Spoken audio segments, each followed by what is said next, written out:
qu'il est beau cet évangile. J'aime cette répétition des mots « heureux ceux ». Cette répétition nous fait entrer dans un battement de cœur vers Dieu.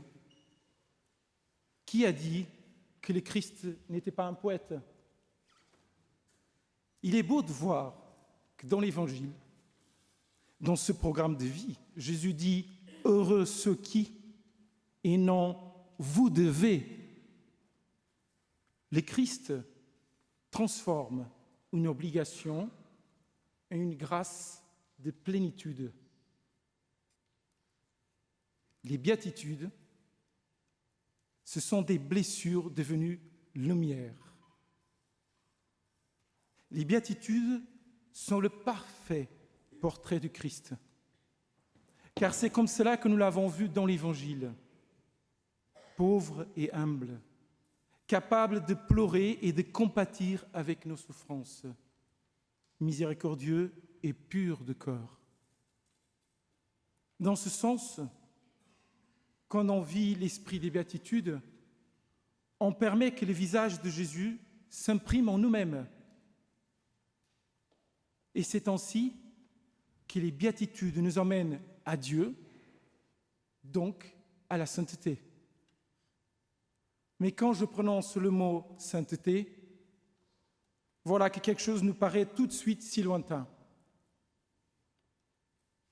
Quand je vais dans un dîner et le thème de la conversation est plutôt spirituel, j'aime dire que je veux être saint. Les réactions vont de petits sourires narquois, en passant par « quelle blague », jusqu'à penser « mais quel mytho ce diacre !» Être saint. Il y a un grand malentendu avec ce mot « sainteté », car cela est souvent vu comme une sorte de décoration style Légion d'honneur. On parle de sainteté comme de quelque chose de tellement extraordinaire que nous n'osons pas l'envisager pour nous. On s'habitue à regarder le chemin des chrétiens à deux vitesses. D'un côté, le chemin des saints, héroïque, mais minoritaire. De l'autre côté, le chemin poussiéreux et sans gloire, qui est celui de la plupart d'entre nous, à commencer par moi. Comme si je souhaitais vous poser sur un piédestal à côté de Saint Joseph, ici présent, ou un peu plus loin, Saint-Antoine de Lisbonne. Au passage, c'est bien Saint-Antoine de Lisbonne, qui est le même de Padoue, mais il est né à Lisbonne et il est portugais avant tout. Merci de le noter. Si en sortant de l'église, je fais un micro-trottoir en demandant « Voulez-vous aller au ciel ?» Tout le monde, je pense, répondra certainement « Mais bien sûr, je l'espère. » En revanche, si je demande « Voulez-vous être saint ?» J'aurai des regards embarrassés. Comme si je proposais quelque chose d'irréaliste, d'inaccessible. Ce qui est drôle, c'est que tous ceux qui sont au ciel sont saints. C'est même la condition sine qua non pour y être. Car être saint, cela veut dire être en communion totale avec Dieu. Peut-être il y a dans l'Église, et un tout petit peu ici en France, l'idée que nous devons être très discrets et ne déranger personne avec notre religion. À force de vivre notre foi en Dieu dans le secret, plutôt que d'en témoigner par notre vie et non par la parole, témoigner par notre vie, non par les paroles, nous finissons par tuer ce désir de vouloir être saint. Donc surtout ne pas parler de sainteté. Cela peut être confondu avec une ambition mal placée. Et vouloir être saint, ce n'est pas une ambition mal placée. Si elle l'est, Jésus se chargera de la purifier, c'est sûr. Parce que vouloir être saint, ce n'est pas vouloir être une personne parfaite. Être saint, ce n'est pas quelque chose qu'on obtient comme un titre olympique au bout de quelques années d'entraînement. Être saint, ce n'est pas être le type le plus sympathique du quartier ou de la paroisse. Être saint, c'est un chemin.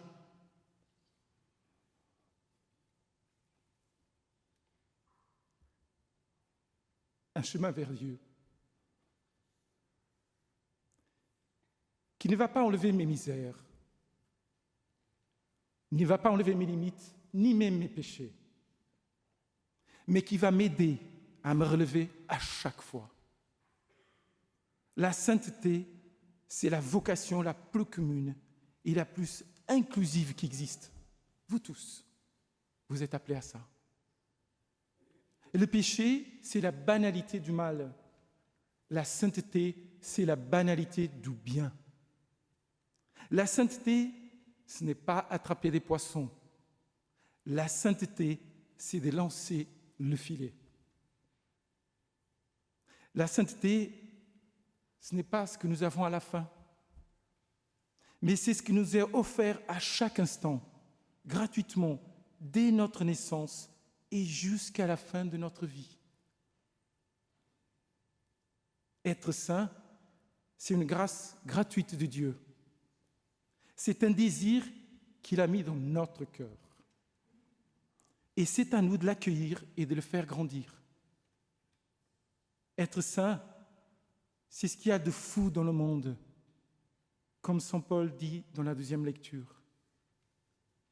Être saint, c'est être doux. Heureux les doux.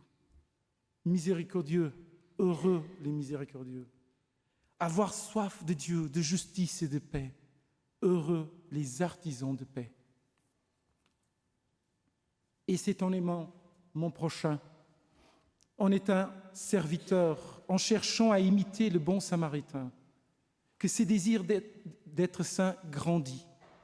Car notre vocation ultime est d'être en communion totale avec Dieu. Alors pourquoi ne pas annoncer d'entrée de jeu notre but ultime? Je veux être saint. Ah, je sais pourquoi. Parce qu'on va se moquer de moi. Et parce qu'au moindre faux pas, j'ai tout de suite quelqu'un pour me dire « C'est toi qui veux être saint ?» Et tant mieux. Tant mieux parce que je vais lui répondre « Merci de veiller à ma sainteté. » Mais je veux être saint, malgré tout. Pour cette semaine, je vous propose un défi. Essayez dans une conversation lors d'un repas, autour d'une bière, au bureau, de dire cela, je veux être saint. Et après, attendez les réactions. Je termine cette homélie pour une prière. Seigneur, donne à chaque personne ici présente ce désir de sainteté. Et envoie ton esprit dans leur cœur, afin qu'ils soient sur ce chemin de sainteté dès maintenant. Que Dieu vous bénisse. Amen.